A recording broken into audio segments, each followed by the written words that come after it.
여러분, 가끔은 이런 상상 안 해보셨나요? 북한 대학생은 어떤 생활을 하고 취업은 어디로 하는지, 그리고 명문대학생이 되기 위한 과정은 어떻게 되는지. 북한 명문대학은 김일성종합대학과 김책공업종합대학으로 언급되며 한국처럼 수능 중심 구조가 아닌 출신 성분과 학교 추천으로 뽑히게 됩니다. 즉, 시험만 잘 보면 무조건 가는 게 아니라 주로 평양에 거주하면서 출신 배경이 좋고 특수 중 고등학교에 진학한 다음 나라에서 결정한 학생만이 명문대학으로 진학하게 되죠. 타임머신을 타고 북한 평양에 도착해 있는 코리아맨과 봉신이입니다.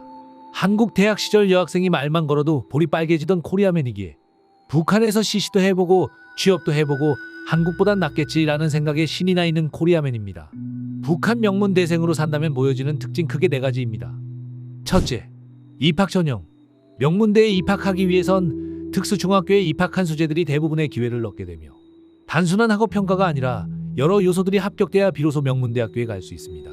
특히 북한혁명가, 당, 군 간부 가정의 자녀들이 주를 이룹니다.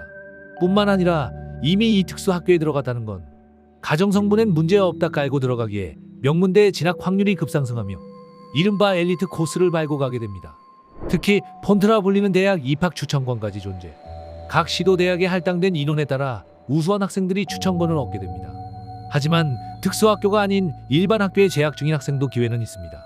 부모의 직업, 조부모 이력, 정치 문제 여부, 그리고 평양 거주 여부 등을 철저하게 확인 후 문제가 없다면 일반 학교 학생들도 진학은 가능하지만 역시나 출신 성분이 나쁠 경우 기회조차 못 얻고 탈락하게 됩니다. 즉, 시험의 성적보다는 좋은 집안에서 태어난 학생이 뽑힐 수 있으며 사실상 제일 중요한 단계라 볼 수 있습니다. 더 나아가 만약 출신 성분이 조금이라도 부족하다면 조상의 업적을 조작하거나 보위부 간부에게 거액의 달러 뇌물을 주어 성분 세탁을 시도하는 위험한 도박까지 벌어지기에 입학 전형 기간만 되면 평양의 고위층들은 서로의 뒷조사를 하며 북한에 직접 투서를 날리는 등 그야말로 총성 없는 전쟁터가 따로 없습니다.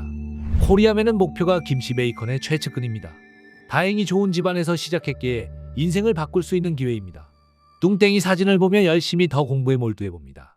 둘째, 캠퍼스 생활. 북한에서 최고의 대학교인 김일성종합대학에 입학하게 된 코리아맨과 봉신이입니다. 여기서 대학생들도 교복이 필수이며 학교의 상징성과 위상 때문에 복장 단속까지 이루어집니다. 특히 자본주의풍 복장은 엄격하게 금지되며 모든 학생은 가슴에 초상 배지를 착용해야 합니다. 그러나 가끔씩은 이들도 유행을 져주며 일탈을 즐기기도 합니다. 더 나아가 평양에 위치한 학교이기에 대한민국의 강남역인 여명거리에서 기숙사 생활을 하며 각 호실의 내부에 세면장이 각각 구비되어 있습니다. 전기도 안 들어오고 먹을 것도 부족한 북한 일반 주민 주거 환경과 비교한다면 엄청난 특권이라 볼 수 있습니다. 또한 북한 대학생들은 모내기 총동원 등 혹독한 농촌동원에 의무적으로 참여해야 하지만 명문대 학생들 중 부유층 자제들은 $200 정도를 학교에 내고 한 달 동안 농촌동원을 공식적으로 면제받기도 합니다. 네, 이상한 나팔 소리와 함께 기상하는 두 사람입니다. 아침에 마치 군대 마냥 나팔 소리가 울리며 기상 후 집체적인 운동과 함께 혁명 노래 재창으로 시작합니다. 뭔 노래인지는 모르겠지만 열심히 부르는 저 친구 입모양을 따라서 아는 척, 많이 해본 척 립싱크로 따라해보는 코리아맨입니다. 이처럼 명문대학이라도 마치 군대인 듯 군대 아닌 군대 같은 생활을 하게 됩니다. 이때 코리아맨을 보며 이상한 걸 적는 학생이 있습니다. 북한 명문대학교 안에는 학생들만 있는 것이 아닙니다. 학생 중에는 일명 프락치라고 불리는 보위부 정보원들이 섞여 있습니다. 학생들끼리 나눈 사적인 대화까지 전부 상부에 보고됩니다.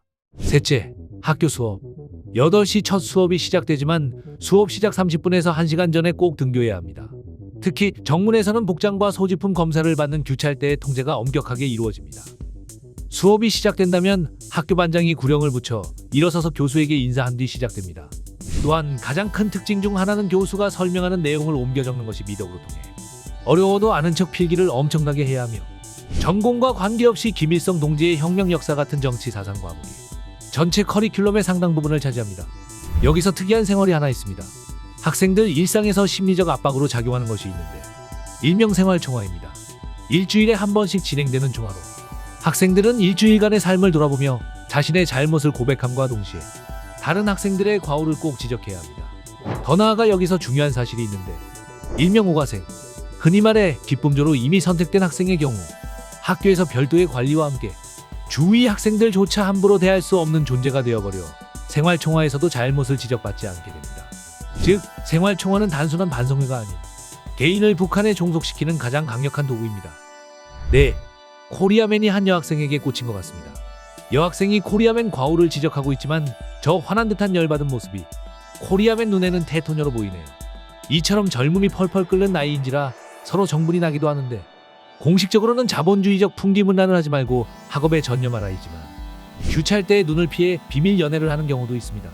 특히 대동강 수변, 모란봉공원 등 학교 내가 아닌 외부에서 만남을 갖기도 합니다.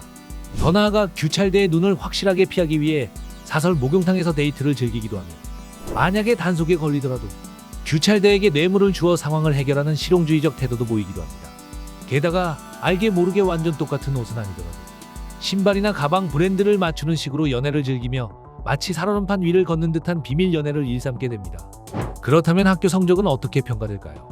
전공에 따라 4년에서 6년까지 이루어지며 한국의 A에서 F 학점과 다르게 5점 만점 점수로 매겨지게 됩니다. 더 나아가 학교 생활이 우수한 최우등생에게는 한국처럼 장학금이 주어지며 추가로 중앙당 간부 배치 우선권까지 갖게 됩니다.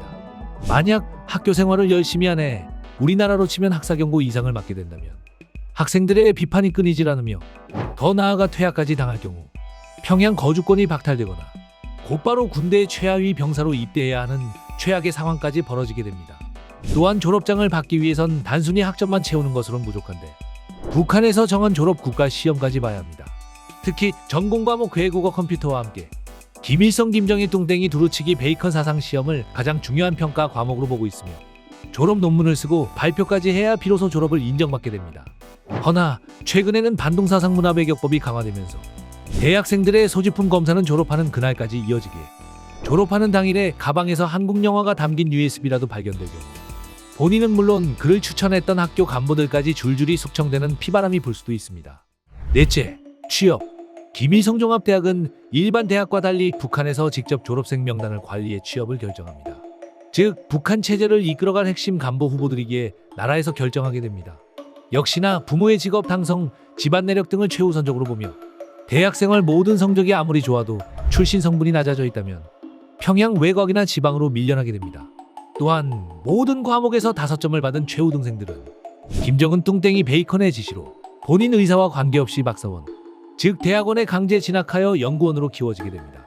여기서 취업의 경우도 등급으로 나눌 수 있는데 특히 최상위층의 경우 노동당 중앙위원회, 외무성, 국가보위성 들 북한 권력의 핵심 기관으로 배치되며 북한 내 최고 엘리트 코스라 칭하고 있습니다.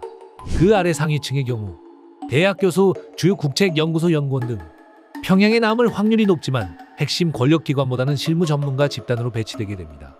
마지막으로 하위층의 경우 지방 대학 교수, 시군 인민위원회 간부, 고장 기술 간부 등 평양 생활을 정리하고 지방으로 내려가야 해 이를 강제 귀향처럼 느껴 절망하는 학생들도 많이 존재합니다. 더 나아가 명문대 졸업장은 북한 사회에서 가장 강력한 결혼 1순위 상대입니다. 특히 김일성 종합대학 졸업생은 간부로의 성장이 보장된 후보군이기에 부유한 가문이나 권력가 가문에서 사위감으로 선호하고 있으며 더 나아가 지방 출신 수재가 졸업을 한다면 개인의 영광을 넘어 가문 전체를 격상시키는 기회로 생각합니다. 그럼 취업을 한다고 끝일까요? 아닙니다. 중앙당 핵심 기관에 취업된 학생들은 평양의 현대식 살림집과 함께 배급권을 하사받지만 이는 평생 동안 당에 목숨을 바쳐야 한다는 마치 노예 계약서나 다름없습니다. 더 나아가 해외 파견 기회를 잡은 외교관 지망생들은 자녀를 북한의 인질로 남겨둬야만 출국이 가능하며 이는 엘리트 계층조차 체제의 부품으로 취급하는 북한식 통제의 절정이라 볼 수 있습니다. 이처럼 명문대 졸업장은 성공의 열쇠인 동시에 평생 탈출할 수 없는 황금 사슬이 되어 그들의 목을 조르게 됩니다. 네, 운이 좋게 코리아맨은 김씨 베이컨의 직접적인 선택을 받게 되며 최측근으로 일하게 되었습니다. 먼저 씻으라 파랑대가리, 옆에 붕어대가리도 씻으라우. 먼저 씻으라는 뚱땡이의 말에 당황스럽지만 여기서 괜히 난 그런 취향 아니에요 이 돼지 새끼야라고 하면 개죽음 당할 게 뻔합니다. 일단은 씻고 나와봅니다. 특이 취향을 가진 김씨 베이컨의 품에서 쫄아있는 두 사람을 끝으로 영상 마무리하겠습니다. 여러분, 역시 한국 대학교가 낭만 있는 것 같습니다. 여러분들은 북한 대학생이 된다면 어떻게 하시겠나요? 댓글로 토론해볼까요?